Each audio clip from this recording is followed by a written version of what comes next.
probably heard of the name Karl Marx. Born in 1818 in Prussia to a middle-class family, he witnessed firsthand the rise of the Industrial Revolution and the beginning of capitalism. He also became one of capitalism's strongest critics. Marx identified two social classes in his time, the bourgeoisie and the proletariat. The bourgeoisie owned the product, the means of production, distribution, and the profit. Then there were the proletariat, also known as laborers. These were the people that typically did not have the resources to invest in mass production. The only thing they could sell was their labor. Marx was a strong supporter of the proletariat. He believed that the proletariat gained little but lost much in a capitalist system, while the bourgeoisie benefited a great deal. He believed that the proletariat would eventually overthrow the bourgeoisie and a new economic system would be created. Marx believed that society needed a better means of distributing wealth, but also a better way of tapping into our full human potential, or what Marx called our species essence. According to Marx, what we do is directly connected to who we are. It defines us and lets us express our full humanness. In the time before the Industrial Revolution, it was possible for a number of people to own their work, and they identified it as an extension of who they were as a human being. For example, let's say a person was really good at baking bread in their village. They were in charge of everything from gathering the ingredients, deciding what makes the best dough, baking the bread, and distributing it.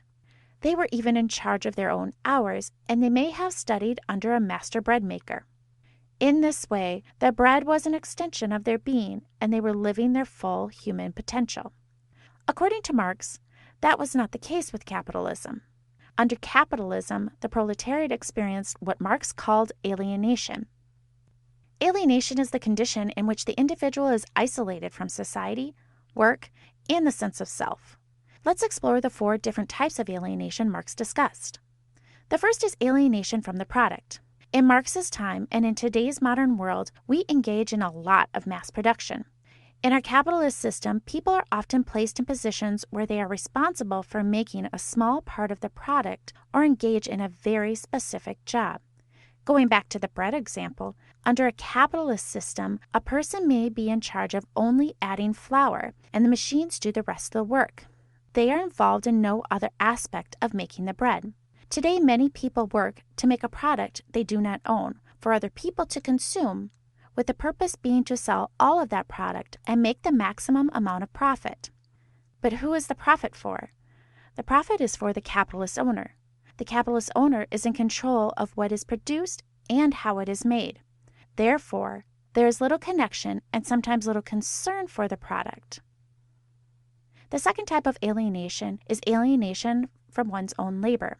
Making products in a capitalist system puts many people in positions that are repetitive, and laborers end up going through the motions. They have one highly specialized job in producing the whole product. The laborer does not give input into the purpose, design, distribution, and marketing of the product. Basically, the worker is just one small piece of the puzzle. The laborer works for wages, and they often cannot afford the products that they help produce. Third is alienation from others. Because a laborer's vision and purpose is reduced to wages, and because they lack connection to the product and process, it is logical that people would be alienated from one another. The world of capitalism puts people in positions of competition, and therefore everyone looks out for themselves. A laborer competes with others for higher wages, better hours, and the best benefits for their own good, and not for the best interest of the group. There is little to no concern about a collective common good or a sense of cooperation. The last type of alienation is alienation from oneself. Alienation from oneself robs a person of all they can be and contribute in the world. As stated, Marx believed that what we contribute to the world in terms of our work is part of our species' essence, or what makes us human. What we contribute to the world is a manifestation of our creativity, and creativity is an essential part of our human nature. In our product-based society, many people are now alienated from their very human nature.